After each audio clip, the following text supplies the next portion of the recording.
আমি নিজে আমার পার্টির চেয়ারম্যান হিসাবে আমি আমার পুরনো বিধানসভা, আমার হোম বিধানসভা 70 রেজিনগর এবং 71 বেলডাঙ্গা দুটো থেকে আমি লড়াই করব এবং জিতব ইনশাল্লাহ।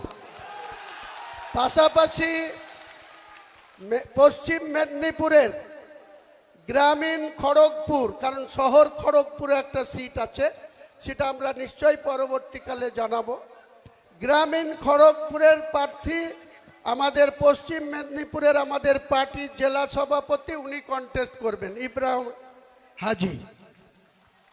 এবং 54 মালদা বৈষ্ণবনগর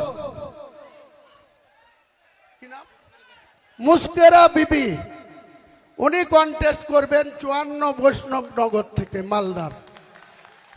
হাত তুলে সবাইকে নমস্কার করে দেন। মনীষা পান্ডে 64 মুর্শিদাবাদ থেকে কন্টেস্ট করবে, 64 মুর্শিদাবাদ, 64 মুর্শিদাবাদ মনীষা পান্ডে। আরেকজন দেখছেন বিশিষ্ট ব্যবসায়ী, ভগবানগোলা বিধানসভা 62 নম্বর বিধানসভা, ওনারও নাম হুমায়ুন কবির, উনি কন্টেস্ট করবে ভগবানগোলা বিধানসভা থেকে। আমি দুটো সিটে কন্টেস্ট করব আর 4 জনের নাম ঘোষণা করলাম। আর একজন ডাক্তার হুমায়ুন কবির, তিনি বিশেষ কারণে ব্যাঙ্গালোরে আছেন, তিনার সাথে আমার কালকেও কথা হয়েছে, আজকেও তিনি বলেছেন যে আমি যেতে পারলে খুব ভালো লাগতো, কিন্তু আমি আপনার সঙ্গে আছি। উনি 2016 সালে রানীনগর বিধানসভায় কন্টেস্ট করেছিলেন তৃণমূলের হয়ে, তৃণমূলেরই কিছু গদ্দার তাকে হারিয়ে দিয়েছিল 2016 সালের নির্বাচনে। সেই ডাক্তার হুমায়ুন কবিরও রানীনগর বিধানসভা থেকে কন্টেস্ট করবে আগামী নির্বাচনে।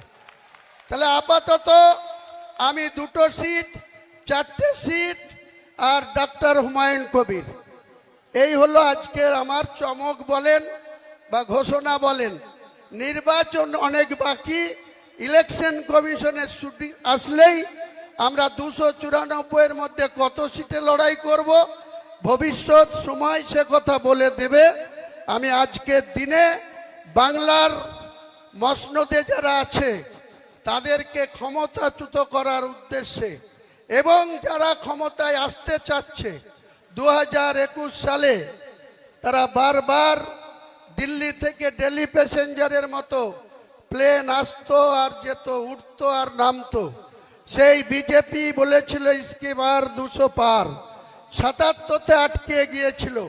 তাদেরকে গত 2024 সালে তারা লোকসভা নির্বাচনে তারা 12টা সিট জিতেছে, 91টা বিধানসভায় এগিয়ে আছে। তাদেরকেও 100-র গণ্ডিতে আটকে রাখার উদ্দেশ্যে আমরা আগামী দিনে কতগুলা বিধানসভায় লড়াই করব সময় মতো আপনারা জানতে পারবেন। তাই যারা আমাদের জিজ্ঞেস ঘোষণা করলাম তারা সবাইকে নমস্কার করুন। আপনারা একটা দুটো কথাই আপনাদের কথা রাখুন।